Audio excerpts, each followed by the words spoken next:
En la historia de Roma, solo un general celebró un triunfo sobre los temibles partos. Y no era ni un César ni un Pompeyo, sino un antiguo mulero llamado Publio Ventidio.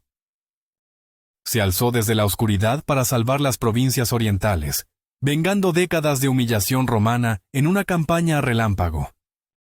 Entonces, ¿por qué la historia apenas recuerda su nombre? ¿Y cómo un héroe tan celebrado pudo desaparecer sin dejar rastro justo en la cima de su gloria?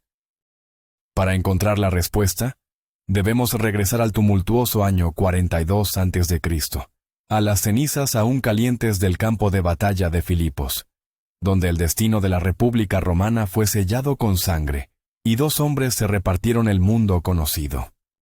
Mientras Octavio, el joven y calculador heredero de César, regresaba a un oeste plagado de intrigas y veteranos descontentos, Marco Antonio, el carismático y formidable general, puso sus ojos en el opulento y complejo este. Su tarea era monumental. No solo debía reafirmar el control romano sobre provincias que habían jurado lealtad a los asesinos de César, Bruto y Casio, sino también exprimir de esas tierras la riqueza necesaria para pagar las promesas hechas a sus legiones. La historia que se desarrollaría en Oriente, una saga de amor, traición y guerra, se convertiría en el telón de fondo para el ascenso de un héroe improbable y el presagio de los conflictos que definirían a Roma durante siglos.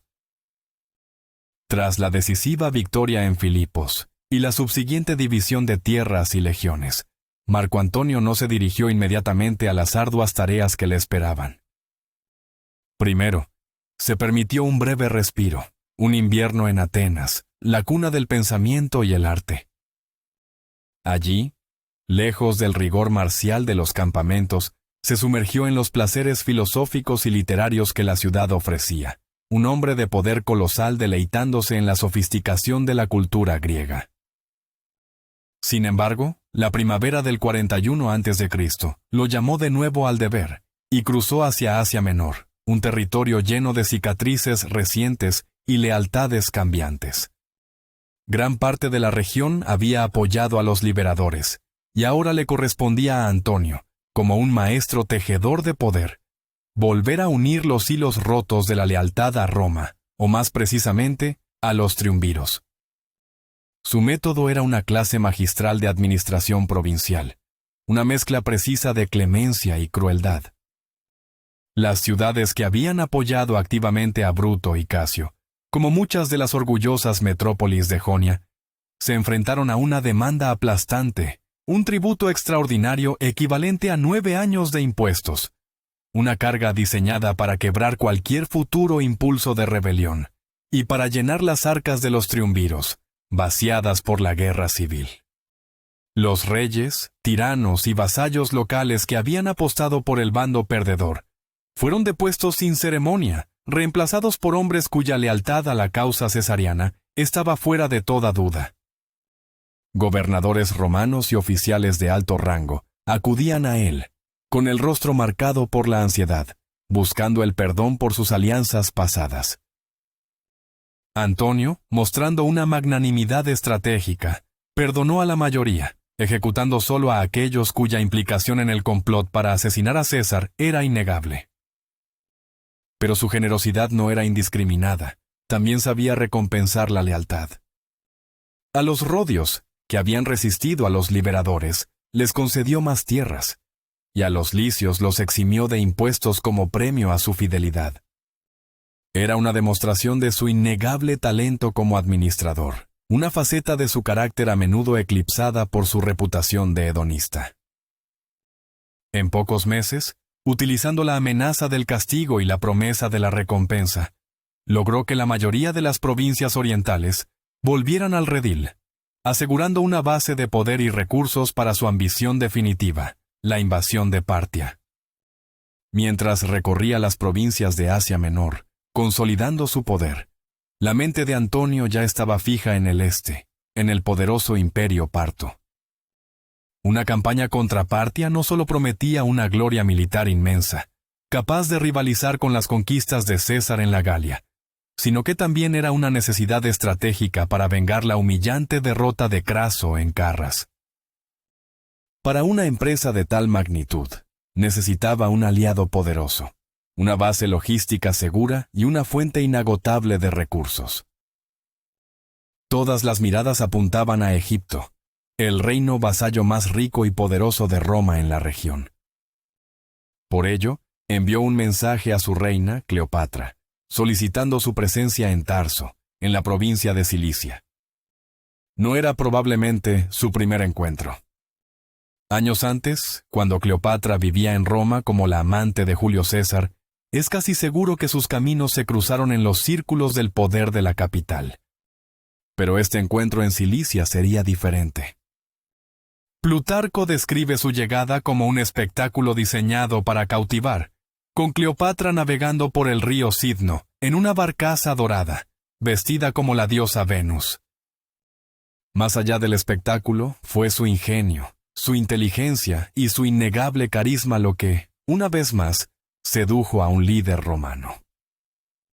Antonio, al igual que César antes que él, cayó bajo el hechizo de la reina egipcia. Tras pasar el verano en Siria, continuando su labor de reorganización administrativa y de poner a los tiranos locales que habían apoyado a los liberadores, muchos de los cuales huyeron a Partia en busca de refugio, Antonio tomó una decisión que marcaría su destino.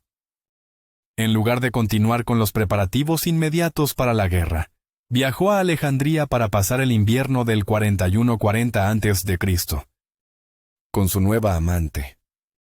Allí, en la vibrante y cosmopolita capital de Egipto, Antonio pareció abandonar por completo la toga romana.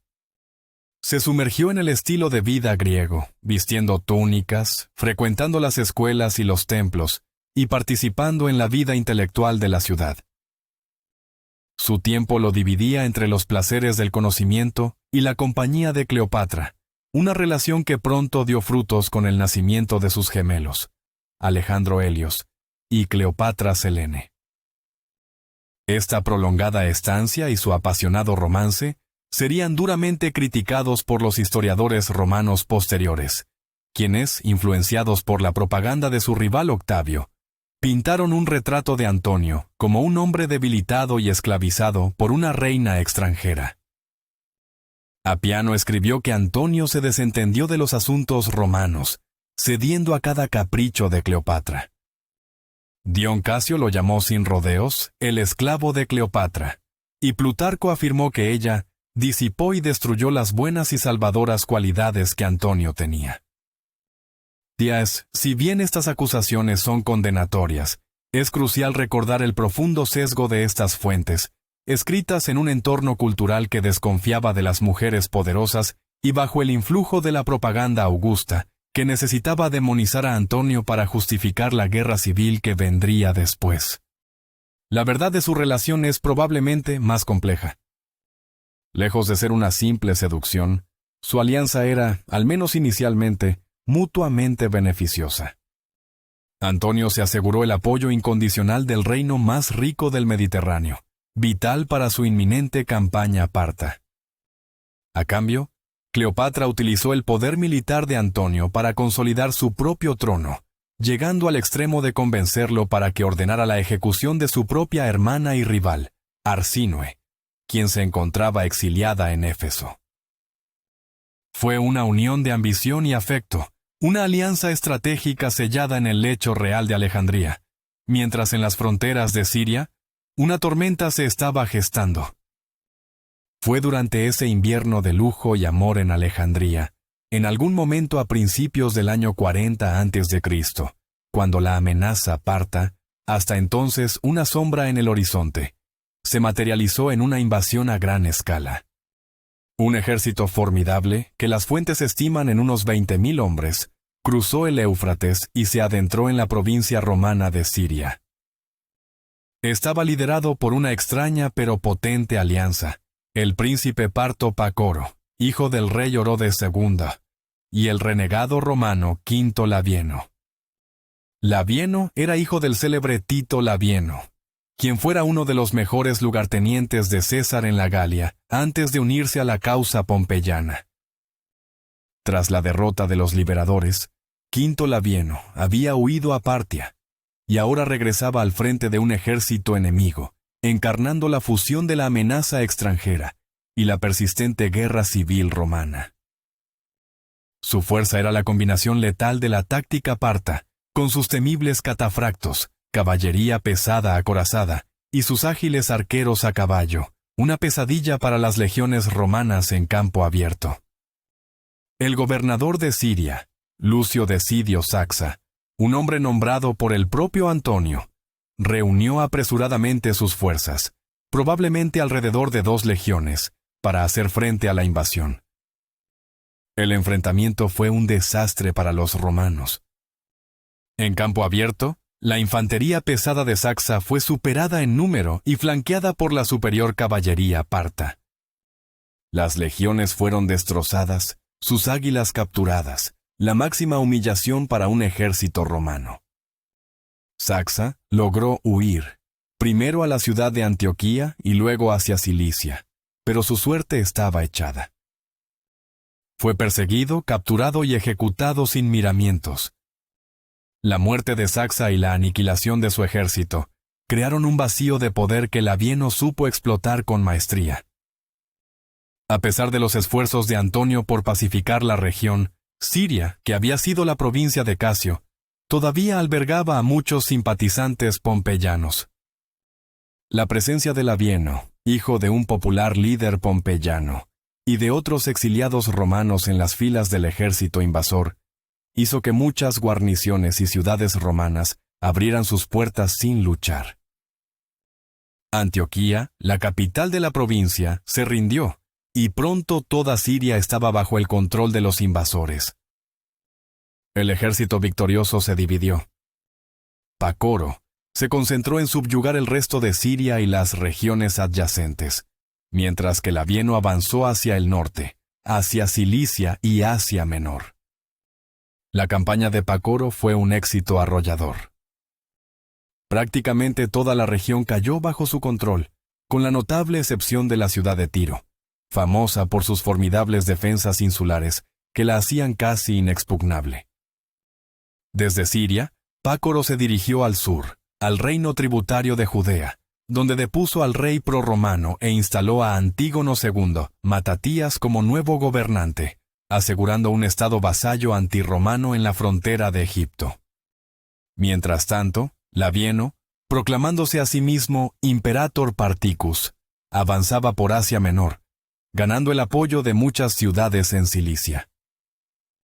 Solo unas pocas, como Alabanda y Milasa, ofrecieron una resistencia seria, pero tras repeler los ataques iniciales, ambas fueron finalmente tomadas y saqueadas brutalmente.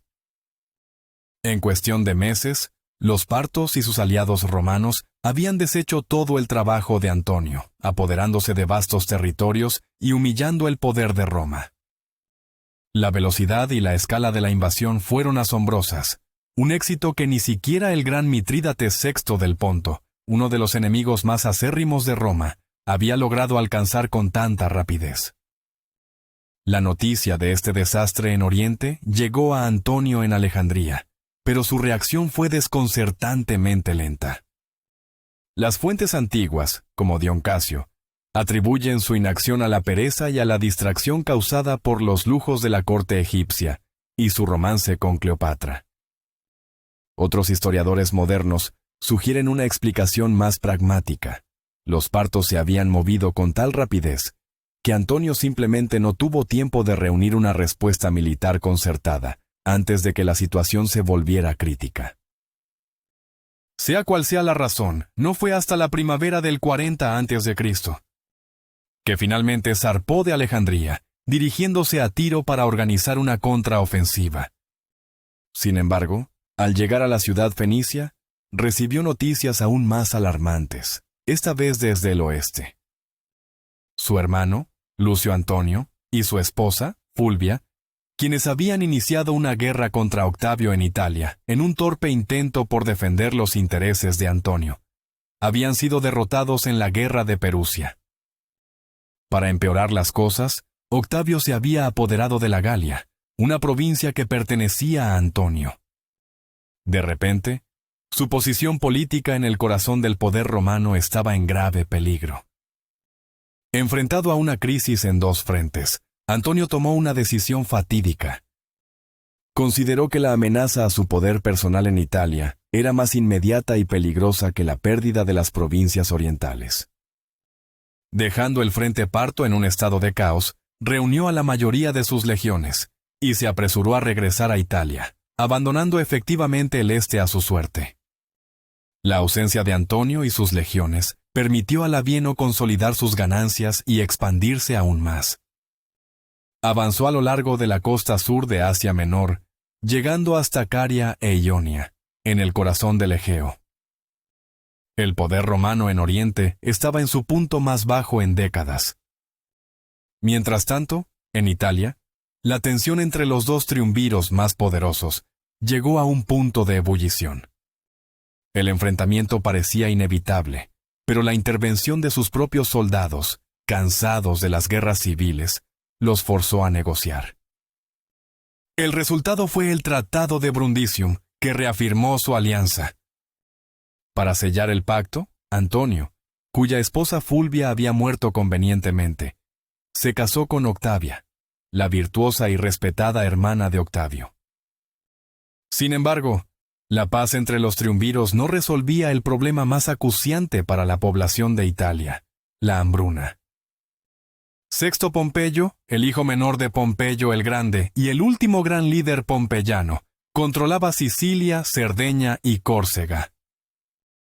Con su poderosa flota, había establecido un bloqueo naval que cortaba el suministro de grano a Roma. La escasez se convirtió en hambre, y el hambre en desesperación. Mientras Antonio y Octavio intentaban celebrar su reconciliación en Roma, el pueblo, al borde del colapso, estalló en violentos disturbios en el mismo foro. Octavio, al intentar calmar a la multitud, fue recibido con una lluvia de piedras y tuvo que ser rescatado. Antonio se vio obligado a intervenir con soldados, que, aunque contuvieron a la turba, mataron a varios civiles en el proceso, provocando un pánico que resultó en aún más muertes. Era evidente que la situación no podía continuar. La paz con Sexto Pompeyo era una necesidad imperiosa. Para facilitar las negociaciones, Octavio hizo un movimiento político astuto. Se casó con Escribonia, hermana de Lucio Escribonio Libón, uno de los asesores más cercanos de Sexto Pompeyo. Libón, quien ya había mediado una alianza anterior entre Antonio y Sexto, fue una vez más la figura clave que organizó una cumbre entre los tres hombres más poderosos del mundo romano.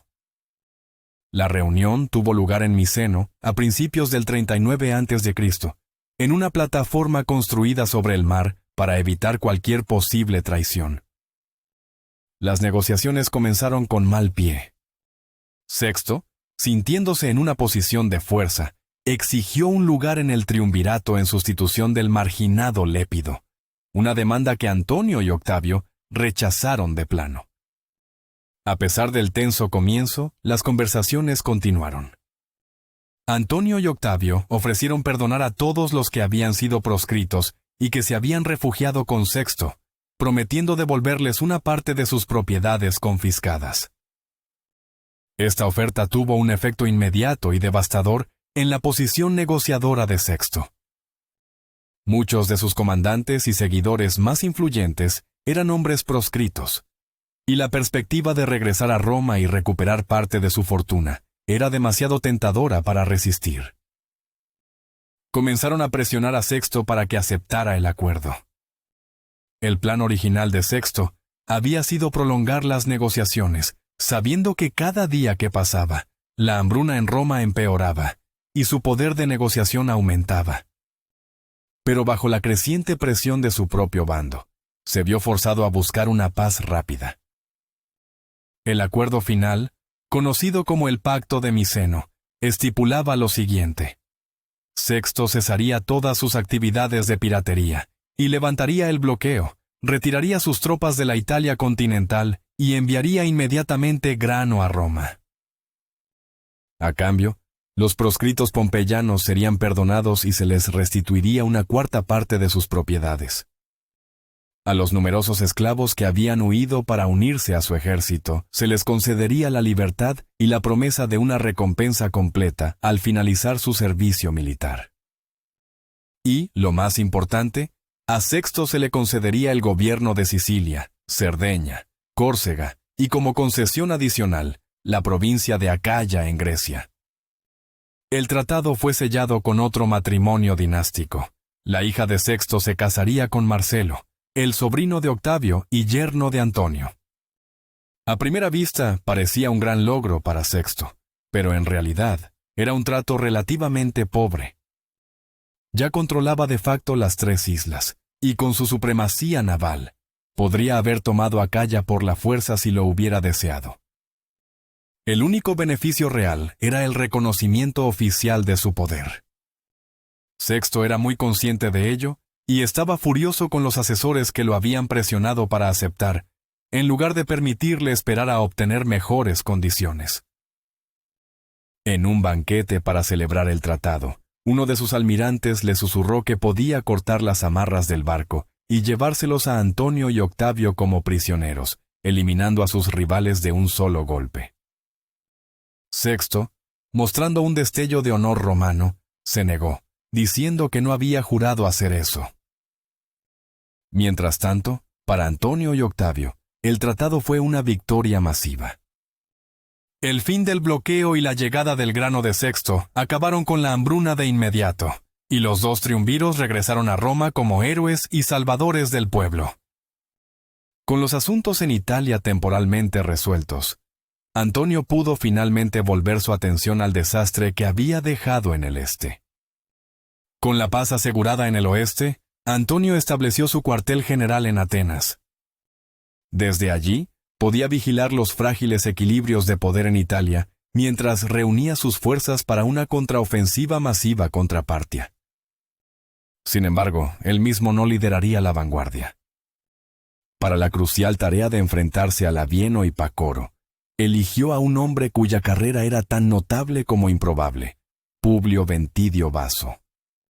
Este era el mismo Ventidio que, durante la guerra de Perusia, había estado en Italia con sus legiones, y para perplejidad de muchos, no había acudido en ayuda del hermano y la esposa de Antonio.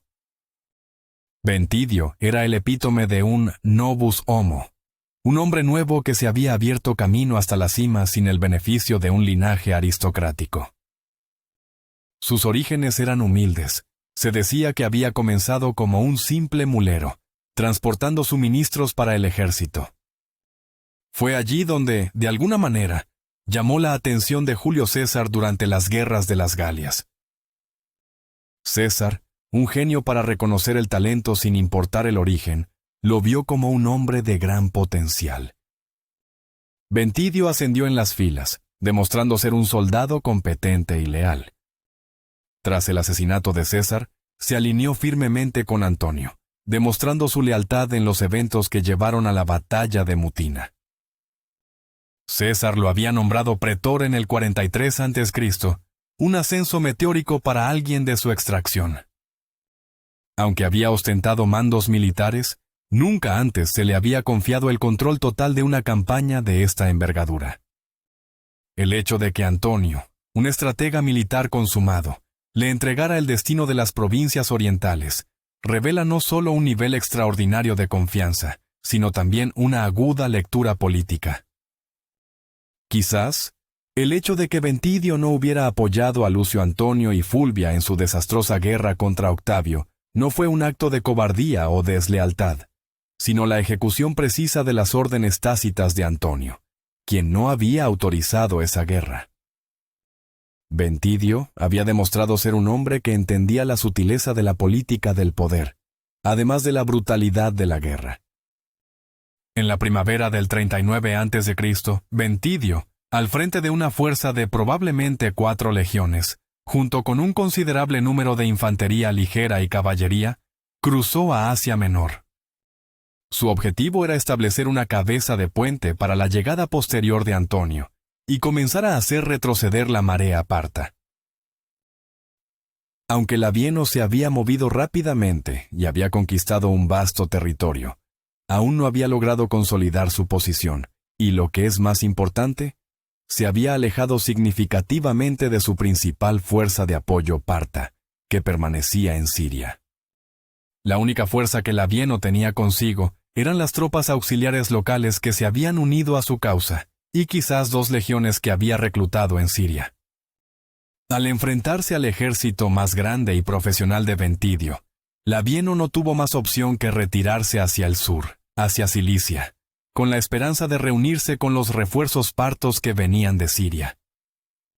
Ventidio, sin embargo, no le dio tregua. Dividiendo su ejército, se adelantó con su caballería e infantería ligera en una persecución implacable, buscando cortar la retirada de Labieno. El enfrentamiento se produjo cerca de los montes Tauro, una formidable barrera montañosa que separa Cilicia de la meseta de Anatolia. Ventidio logró alcanzar a Labieno y, fiel a la doctrina militar romana, acampó en un terreno elevado, dominando la posición de su enemigo. Se produjo entonces un tenso punto muerto. Ventidio, a pesar de su ventaja posicional, dudaba en atacar solo con su infantería ligera contra la fuerza combinada de Labieno. Labieno, por su parte, esperaba desesperadamente la llegada de sus aliados partos desde Siria. Durante casi una semana, los 2 ejércitos se observaron mutuamente a través del valle, en una guerra de nervios y paciencia. Finalmente, el día decisivo llegó. Aparentemente, los refuerzos de ambos bandos llegaron casi simultáneamente. Un contingente de caballería parta, envalentonado por su fácil victoria sobre Saxa el año anterior y rebosante de confianza, no esperó a coordinar un ataque con Labieno. Sin un plan conjunto, formaron filas en la base de la colina donde acampaban los romanos y se prepararon para cargar. La doctrina militar romana estándar, como la que César había empleado en Cela, dictaba que un ejército debía formarse para la batalla frente a su campamento, para evitar ser rodeado. Pero Ventidio era un estratega poco ortodoxo. Mantuvo a sus legiones dentro de las murallas del campamento, una decisión que los partos interpretaron como un signo de miedo. Animados por esta aparente cobardía, la caballería parta comenzó su carga, un trueno de cascos y gritos de guerra ascendiendo por la pendiente. Ventidio esperó, observando con calma de acero cómo el enemigo se fatigaba y perdía cohesión en la difícil subida. Justo cuando estaban a medio camino, vulnerables y jadeantes, Ventidio dio la orden. Las puertas del campamento se abrieron de golpe, y sus legionarios, frescos y en perfecta formación, salieron en una carga devastadora cuesta abajo.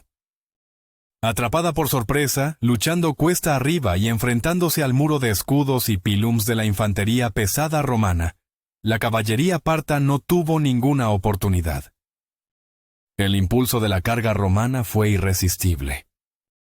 Muchos jinetes partos fueron derribados y masacrados antes de que pudieran reaccionar. El resto rompió filas en pánico, y su huida desordenada se convirtió en una estampida mortal cuesta abajo, causando aún más bajas. Huyeron del campo de batalla por completo, abandonando a Labieno y a sus hombres, que observaban horrorizados desde su posición, desplegados en formación de batalla fuera de su propio campamento. Con los partos en fuga, Ventidio reorganizó a sus hombres. Curiosamente, no presionó su ventaja atacando inmediatamente el campamento de Labieno, que ahora estaba aislado y desmoralizado. Quizás quería evitar agotar a sus hombres, o quizás, en un gesto de cálculo, intentó negociar la rendición de Labieno para evitar más derramamiento de sangre romana. Cualquiera que fuera la razón, ambos ejércitos regresaron a sus respectivos campamentos al anochecer. Esa noche, Labieno, sabiendo que su situación era desesperada, intentó escabullirse en la oscuridad con los restos de su ejército. Pero la lealtad en un ejército derrotado es frágil. Desertores de su campamento se deslizaron hasta las líneas romanas e informaron a Ventidio de su plan.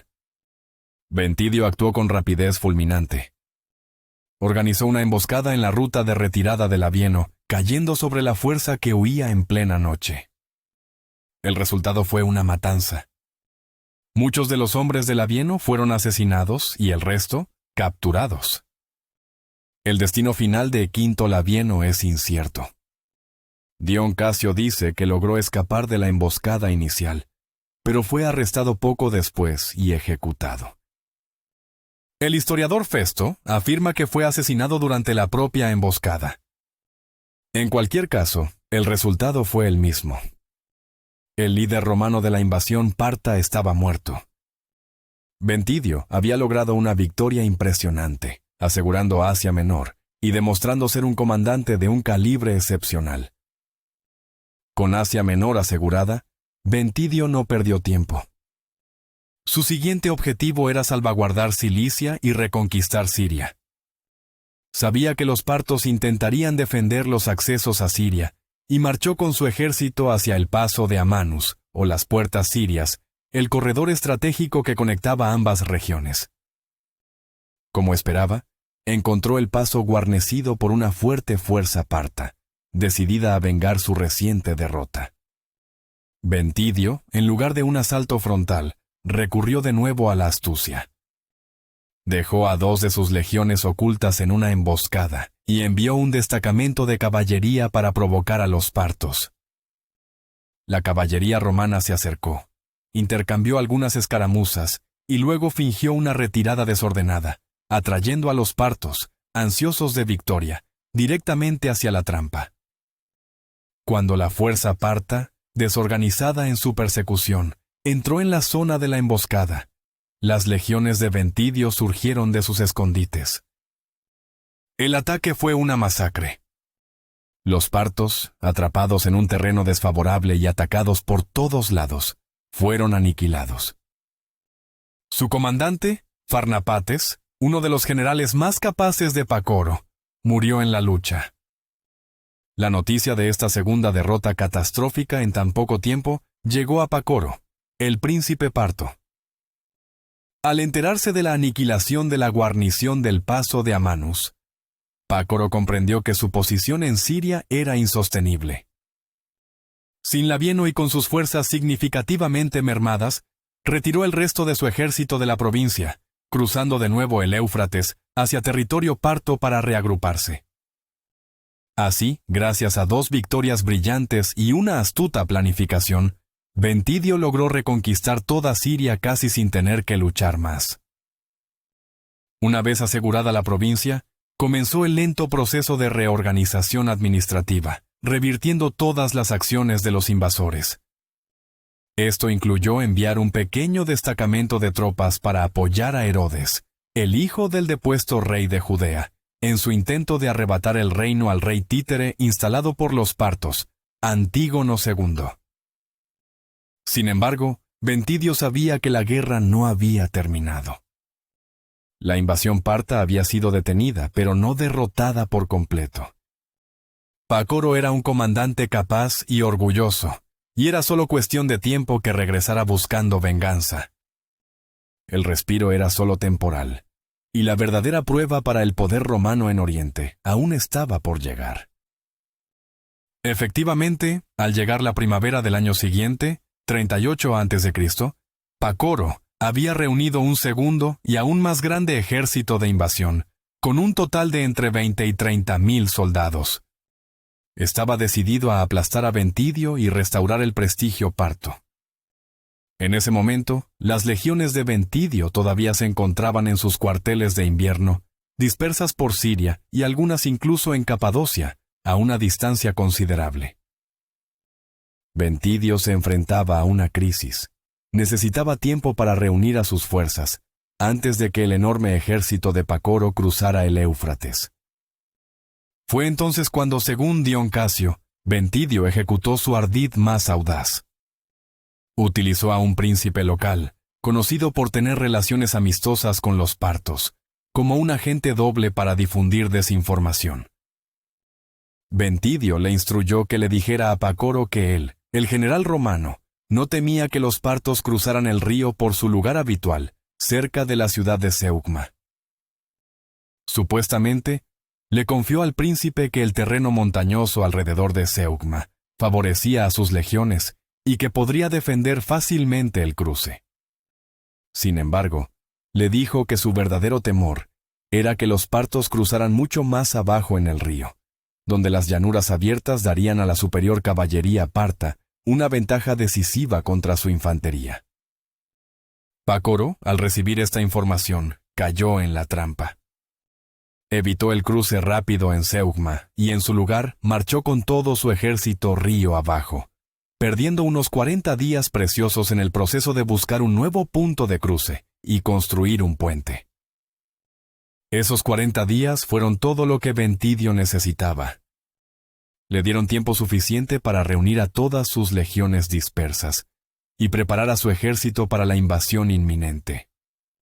Es importante señalar, como hace la propia fuente original, que esta versión de los hechos proviene exclusivamente de fuentes romanas, que naturalmente tendrían un sesgo para presentar a sus enemigos como crédulos y fácilmente engañables.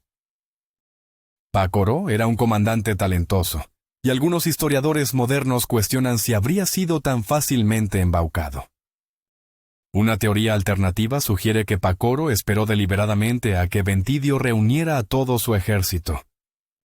En lugar de buscar pequeñas victorias, Pácoro podría haber estado buscando una única batalla decisiva, una batalla de aniquilación en la que esperaba destruir todo el ejército romano en Oriente, de un solo golpe.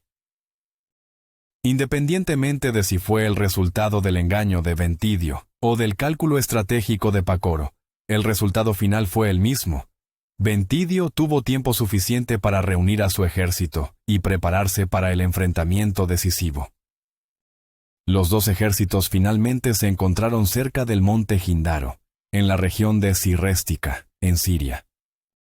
Una vez más, Ventidio, fiel a su táctica probada, acampó en las alturas, eligiendo un terreno que neutralizaría la principal ventaja de su enemigo. Su ejército, de unas 4 legiones más infantería ligera, era aproximadamente del mismo tamaño que el de Pácoro. Pero desde sus victorias del año anterior, Ventidio había incorporado un nuevo y letal elemento a su ejército, honderos, probablemente reclutados de las poblaciones locales famosas por su habilidad con esta arma. El día de la batalla amaneció, con el destino del oriente romano pendiendo de un hilo. Cuando los partos se dispusieron para la batalla al pie de la colina, Ventidio empleó la misma estratagema que le había funcionado tan bien en la batalla de los montes Tauro. Mantuvo a su ejército dentro de los confines seguros de su campamento, proyectando una imagen de vacilación y miedo.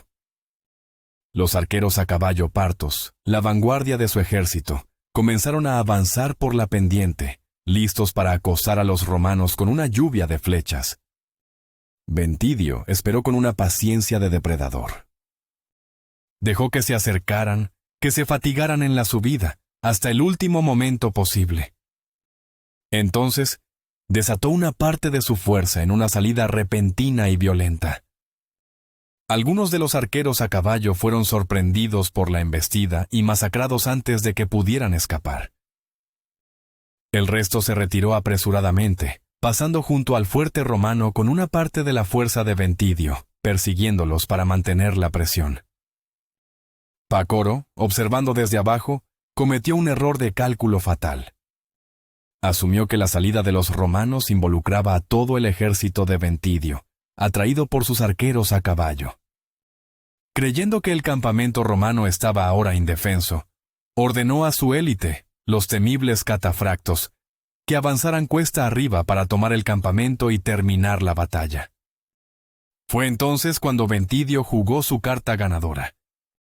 De repente, el resto de sus legiones, junto con los honderos, surgieron del campamento y atacaron con furia.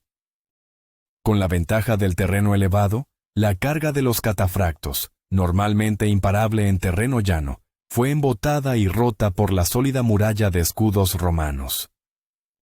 Los pesados jinetes acorazados fueron repelidos y forzados a retroceder cuesta abajo en desorden. Pácoro, demostrando un gran valor personal, logró reagrupar a sus hombres en la base de la colina y organizar una resistencia desesperada. Pero la situación era insostenible. mientras sus catafractos luchaban por mantener la línea contra la infantería pesada romana. Se encontraron bajo una lluvia incesante y letal de proyectiles de los honderos romanos situados en el terreno elevado. Las piedras y balas de plomo de los honderos, disparadas con gran fuerza y precisión, podían penetrar armaduras y causar heridas terribles. En medio de este caos de acero y piedra, el propio príncipe Pacoro fue alcanzado y muerto. Su guardia personal luchó con una ferocidad suicida para proteger su cuerpo, pero la combinación de la presión implacable de la infantería pesada romana y el intenso fuego de los honderos resultó ser demasiado. Al ver caer a su príncipe, el ejército parto se desintegró por completo. La disciplina se rompió y la retirada se convirtió en una huida desesperada. Algunos intentaron huir de regreso a través del Éufrates, pero fueron interceptados y aniquilados por la caballería romana. Otros lograron llegar a la seguridad del reino vecino de Comagene, un aliado de los partos. Pero la gran mayoría del ejército parto, el orgullo del imperio, yacía muerto en las laderas y la llanura del monte Gindaro. Las bajas de Ventidio, en comparación, parecen haber sido mínimas. Inmediatamente después de su victoria aplastante, marchó hacia Comagene y puso sitio a su capital, Samosata, para castigar a su rey por haber apoyado a los partos. Fue en este punto, con Ventidio en la cúspide de su éxito, asediando la capital de Comagene, que Marco Antonio finalmente llegó desde Grecia. Asumió el mando del asedio, negoció la paz con el rey de Comagene, a cambio de un tributo y, en efecto, reclamó la victoria final para sí mismo. Los historiadores antiguos sugieren que Antonio sentía una considerable envidia por los logros de su subordinado, y no sin razón. Publio Ventidio, el antiguo mulero, había logrado lo que ningún romano antes que él. Había ganado 3 batallas decisivas seguidas contra los partos. Había asegurado la primera victoria clara de Roma sobre un ejército parto en toda regla, y con la muerte de Pacoro, había sumido al imperio parto en una crisis de sucesión que garantizaría la seguridad de la frontera oriental de Roma durante años. Antonio, quizás sintiendo que la gloria de Ventidio eclipsaba la suya, lo relevó del mando. Ventidio regresó a Roma, no como un general en desgracia, sino como un héroe. Se le concedió el máximo honor que un general podía recibir, un triunfo, convirtiéndose en el primer y único romano en celebrar un triunfo por una victoria sobre los partos. Desfiló por las calles de Roma, aclamado por la multitud, el símbolo viviente de que en Roma, incluso un hombre de los orígenes más humildes, podía alcanzar la gloria inmortal. Y entonces, justo en la cima de su fama, Publio Ventidio Vaso desaparece del registro histórico. No hay más menciones de él.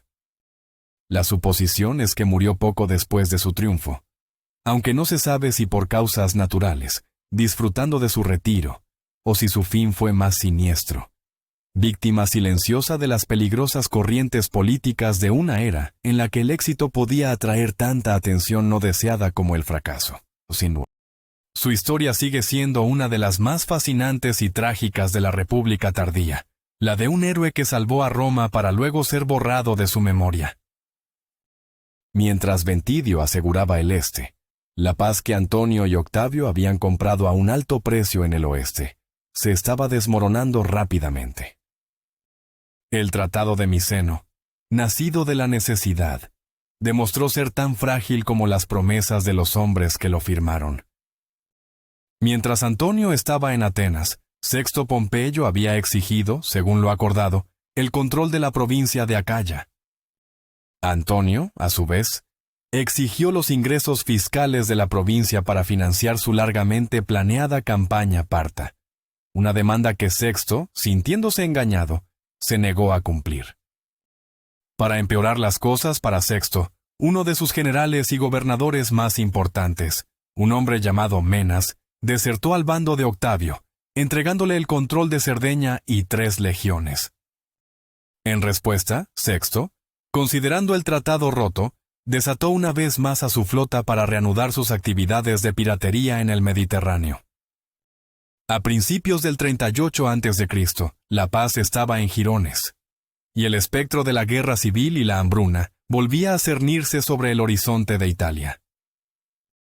Con la muerte de Quinto Labieno a manos de Ventidio, solo quedaba un líder pompeyano importante, Sexto Pompeyo. La guerra entre los herederos de César y el último hijo de Pompeyo era ahora inevitable, una nueva conflagración que decidiría el control final del Mediterráneo occidental, y prepararía el escenario para el enfrentamiento final entre los dos hombres que quedaban en pie, Octavio y Antonio.